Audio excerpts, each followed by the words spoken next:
भारतीय संस्कृति का सूत्र वाक्य है कि यत्र नार्यस्तु पूजयन्ते रमन्ते तत्र देवता, यानी जहां महिलाओं का सम्मान किया जाता है वहां देवताओं का निवास होता है।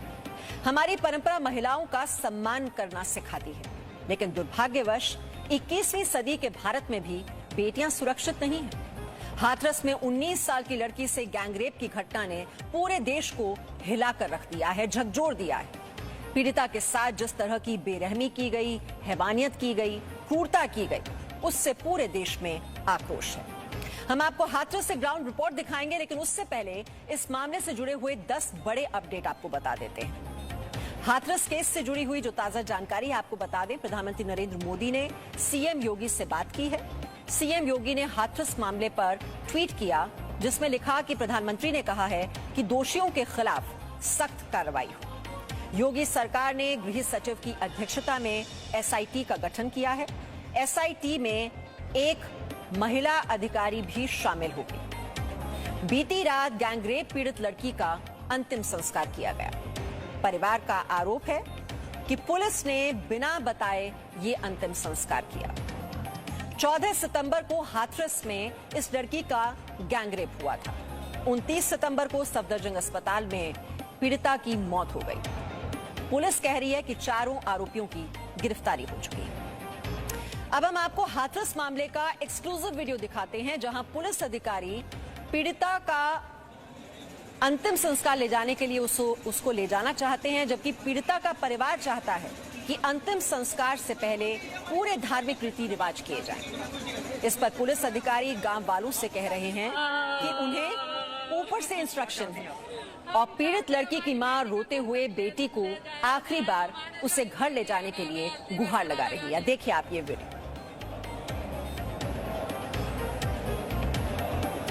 अब आपको एक और वीडियो दिखाते हैं, जहां पुलिस दाह संस्कार की तैयारी कर रही है और फिर पीड़ित लड़की का दाह संस्कार कर दिया गया।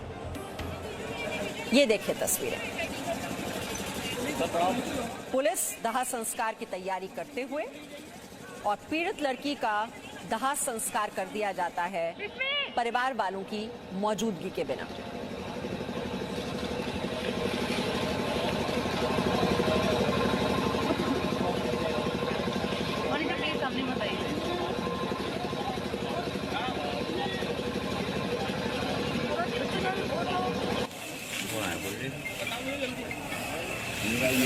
बकार सर रिपोर्ट कर रहे हैं। कोई बात नहीं, मोबाइल से करना, कोई बात नहीं, मोबाइल से करना। इसके लिए कैमरा से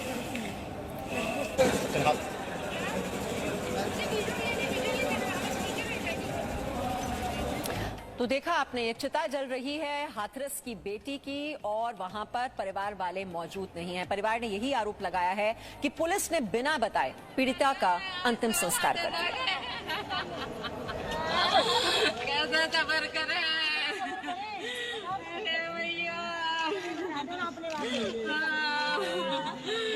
आज काम में इतनी हिम्मत है, मैं झोली में कोई भीख डाल सके तो कोई माँ को लाल है। इनमें से कौन अपनी माँ की कोख से जन्म लो है? कोई इतनी सी भीख डाल सकता है?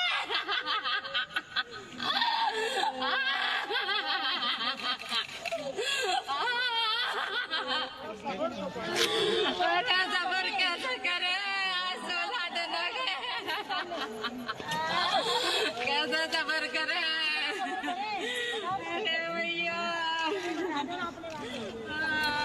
इस माँ के दर्द को जरा आप महसूस करके देखिए। एक माँ पर क्या गुजर रही है, किस दौर से गुजर रही है। एक माँ जिसने अपनी बेटी को खोया है, बेटी के साथ गुनाह हुआ, गैंगरेप हुआ, उसकी रीढ़ की हड्डी तोड़ दी गई, नग्न अवस्था में खून से लथपथ वो बेटी मिली थी इस बुरी हालत में, और किस तरह से अंतिम संस्कार भी कर दिया जाता है परिवार वालों की मौजूदगी के बिना। इससे ज्यादा बड़ा दर्द और क्या हो सकता है एक परिवार के लिए। बेटी के साथ पहले दरिंदगी, हैवानियत, क्रूरता, ये सारी हदें पार कर दी गई। यहाँ तक कि जीभ भी काट दी गई। इतना कुछ हुआ उस बेटी के साथ, और इस माँ का दर्द देखिए। रोती बिलखती ये माँ इंसाफ की गुहार लगाती हो। और ये देखिए पुलिस का अमानवीय चेहरा, किस तरह से अंतिम संस्कार कर दिया गया। रातों रात के 2 बजे, ऐसी क्या जल्दबाजी थी? शिकायत दर्ज करने में कोई जल्दबाजी नहीं दिखाई दी। 8 दिन बीत जाते हैं तब जाकर एफआईआर दर्ज होती है, और एफआईआर भी कौन सी दर्ज होती है? छेड़खानी की शिकायत दर्ज होती है। जब बच्ची की रीढ़ की हड्डी तोड़ दी गई, खून से लथपथ हालत में वो मिली बेटी, के तो दोबारा नहीं आएगी। उसकी जीभ तक काट दी जाती है, ऐसी हैवानियत की जाती है उस लड़की के साथ, और ये देख रहे हैं आप, रोती बिलखती उसकी माँ इंसाफ की गुहार लगाती है।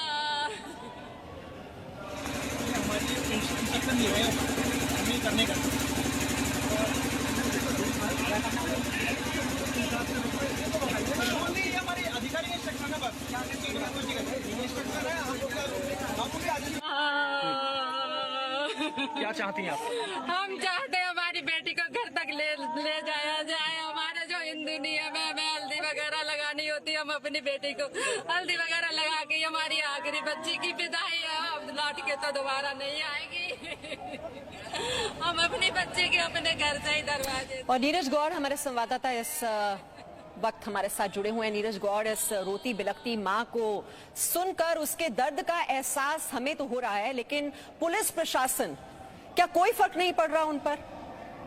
बच्ची के साथ जो दरिंदगी हुई, ना इंसाफी हुई, वो तो दूर की बात, जब अंतिम संस्कार किया गया तब भी परिवार वाले वहां पर शामिल नहीं। और आपने सुना उसकी मां को क्या कह रही है कि बच्ची तो लौटेगी नहीं, अब वो जिंदगी नहीं वापस आ सकती, उसका स्वाभिमान नहीं आ सकता वापस। कौन जवाब देगा इस मां को? बिल्कुल मीमांसा जी, तमाम सवाल हैं जिसको लेकर के पुलिस इन सवालों के बीच में घिर गई है, क्योंकि शुरू से लेकर के अब तक जो मामले हैं वो लगातार ये पूरा मामला गंभीर होता चला गया। लेकिन जिस तरीके से बीती रात जो हुआ, वो आखिरकार किसी ने सोचा तक नहीं था कि बिना बताए, जो कि घर वालों को, बिना परमिशन के घर वालों को, जो कि बच्चे का पार्थिव शरीर है उसको ऐसी सुनसान जगह पर ले जाया जाएगा जो कि घर से तकरीबन 1 किलोमीटर दूर है, जहां पर कोई शमशान घाट भी नहीं है। एक वहां पर खुला पूरा एरिया था जो कि खेत है, वहां पर जाकर तकरीबन रात 2:30 बजे के आसपास वहां पर पार्थिव शरीर को लाया गया और उसके बाद में वहां पर अंतिम संस्कार किया गया। और उसके साथ मैं आपको बताऊं कि वहां कोई भी जो परिवार के लोग थे वो मौजूद नहीं थे, ना तो उनके पिताजी थे और ना कोई भाई था। और उसी के साथ में, और ये 2:30 बजे के आसपास होता है, और 4 बजे के आसपास जो कि दादा और उसके साथ में जो चाचा हैं वो आखिरकार ये देखने जाते हैं कि उस जगह पर कि आखिरकार जो पार्थिव शरीर है क्या वो एम्बुलेंस में ही है या उसे बाहर निकाला गया है। जब वहां पहुंचते हैं तो देखते हैं कि जो पार्थिव शरीर है वहां पर अंतिम संस्कार हो चुका है, तकरीबन 2:30 बजे हुआ था और 4 बजे वहां पहुंचते हैं। तो उसी बीच में जो पुलिस वहां पर मौके पर होती है, तमाम जो अफसर वहां पर होते हैं, तो वो देखते हैं कि आखिरकार ये परिवार के लोग हैं, तो वहां पर उनका एक वीडियो बना दिया जाता है ताकि आगे अगर कोई जवाब देना पड़े तो ये कहा जा सके कि परिवार के लोग वहां पर मौजूद थे और उनकी निगरानी में ही ये सब चीजें हुई। लेकिन धीरे धीरे चीजें जो हैं वो सामने आई हैं। परिवार वालों से लगातार मैं उनके साथ में था रात में जब ये अंतिम संस्कार हुआ, उसके बाद में जब चीजें आगे बढ़ी, उनके जो पिताजी हैं उनसे बात हुई और यहाँ तक कि जिनका वीडियो बनाया गया उनसे भी मेरी बात हुई। उन्होंने कहा कि हम तो वहां देखने गए थे तो वहां पुलिस ने हमारा वीडियो बना लिया और उसके बाद ये दिखाने की कोशिश की कि ये जो अंतिम संस्कार है हमारे निगरानी में हो रहा है। तो उसके बाद से तमाम जो आसपास के लोग हैं, गांव के लोग हैं, सब हैरत में इस बात को लेकर हैं कि आखिरकार ऐसी क्या जल्दबाजी थी कि आधी रात को, हिंदू रीति रिवाज में कभी ऐसा नहीं होता है कि आधी रात को ये अंतिम संस्कार हो। तो कहीं ना कहीं जो सरकार है उसी के साथ में की कोशिश कर रही है भले ये पुलिस, लेकिन आप एक सच को कितनी देर तक दबा कर रखेंगे? वो बाहर आ ही जाएगा और वो आ भी रहा है। हाथरस के निर्भया मामले में यूपी पुलिस सवालों के घेरे में है क्योंकि पीड़िता के पिता, चाचा, भाई ने पुलिस पर कई आरोप लगाए। पुलिस ने कुछ नहीं बताया और किसी को कुछ नहीं बताया। और यहाँ पे जब से पहले से पुलिस आ गई थी, उन्होंने दबाव बनाया कि आप जो है अंतिम संस्कार करेंगे। हमने कहा कि मैं लड़की का चाचा हूँ और आप हमें बेटी का चेहरा दिखाइए, हमें बेटी दिखाइए। उन्होंने कुछ नहीं दिखाया और उन्होंने हमारे भाई साहब को घर में बंद करके और जो है चले गए और अंतिम संस्कार उन्होंने कर दिया।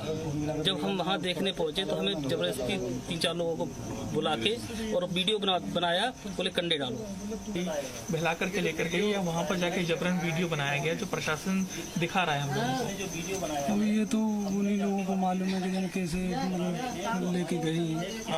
हम लोग तो यहीं रह आए, वो तो बाद में कहा कि तो वहीं अंतिम संस्कार कर दिया हम लोगों ने। पुलिस आपको आई थी यहाँ लेने के लिए कि आप चलिए अंतिम संस्कार कीजिए उसका बच्चे का? हाँ, तो हमने ये कही कि हमारे नाते रिश्तेदार और भी हैं, और बहन बेटी है, कम से कम उस बेटी का मुख तो देख ले। तो हम लोग यहाँ रह आए, तो पुलिस वाले यहाँ से लेके उस बेटी को वहाँ अंतिम संस्कार कर दिया हम लोगों ने। अच्छा, आपको हमारी एक इंसानियत के नाते जब हमारे समाज के लोग आ जाते, हमारी एक रिक्वेस्ट थी, हम उनसे रिक्वेस्ट कर रहे थे हाथ जोड़ के कि हम बॉडी का अंतिम संस्कार सुबह करना चाहें, कल करना चाहेंगे, मगर उन पुलिस प्रशासन द्वारा हम पे दबाव बनाया जा रहा था। वो हमसे चिल्ला के भी बात कर रहे थे, प्यार से फुसला भी रहे थे कि अभी मतलब अंतिम संस्कार कर दो उनका। रात के वक्त? जी हाँ, रात के वक्त। तो आपने सुना परिवार वालों को जो कह रहे हैं कि जबरन ये वीडियो बना दिया गया, और ऐसे में जी न्यूज लगातार सवाल उठा रहा है, और ये सवाल हम तब तक उठाते रहेंगे जब तक न्याय नहीं हो जाता। 14 सितंबर को एफआईआर, गिरफ्तारी में 5 दिन आखिरकार क्यों लग जाते हैं? आरोपी संदीप की गिरफ्तारी पहले क्यों नहीं की गई? बहुत से सवाल हैं और सवालों के जवाब नहीं मिल पा रहे हैं। पीड़ित का बयान 22 सितंबर को क्यों लिया गया? इतना इंतजार आखिरकार क्यों किया गया? हाथरस, अलीगढ़, दिल्ली तक पीड़ित को किस अवस्था में रेफर किया गया? हालत अगर इतनी गंभीर थी, किन चोटों के कारण पीड़ित की मौत हुई, यह जवाब तो पुलिस को देना होगा। चोट गंभीर थी तो दिल्ली रेफर करने में 14 दिन की देरी क्यों हुई? पहले दिन ही अगर दिल्ली पहुंचा देते या 2-3 दिन बाद पहुंचा देते तो शायद बच जाती उसकी जान। पीड़ित के रेप के बयान के बाद एफएसएल की रिपोर्ट का इंतजार क्यों किया गया? परिवार को बताए बिना पुलिस ने अंतिम संस्कार क्यों किया? हमने आपको तस्वीरें भी दिखाई कैसे अंतिम संस्कार कर दिया गया और वहां पर परिवार वाले मौजूद नहीं थे। हाथरस मामले में पुलिस ने बार बार बयान क्यों बदला? बयान बदले जा रहे हैं, लीपापोती करने की कोशिश की जा रही है। यूपी पुलिस न्याय दे पाएगी या फिर सीबीआई जांच की जरूरत है? ये सब देखने के बाद तो जरूर जो पुलिस की ओर से जो वर्जन दिया जा रहा है, जो थियरी दी जा रही है, उस पर सवाल खड़े हो रहे हैं क्योंकि झूठ बोला जा रहा है। लेकिन जी न्यूज आप तक हर खबर पूरी प्रामाणिकता और संवेदनशीलता के साथ पहुंचाता है। हाथरस की घटना देश की करोड़ों बेटियों, माओं, बहनों की सुरक्षा से जुड़ी हुई है और इसीलिए जी न्यूज इसे अपना कर्तव्य समझते हुए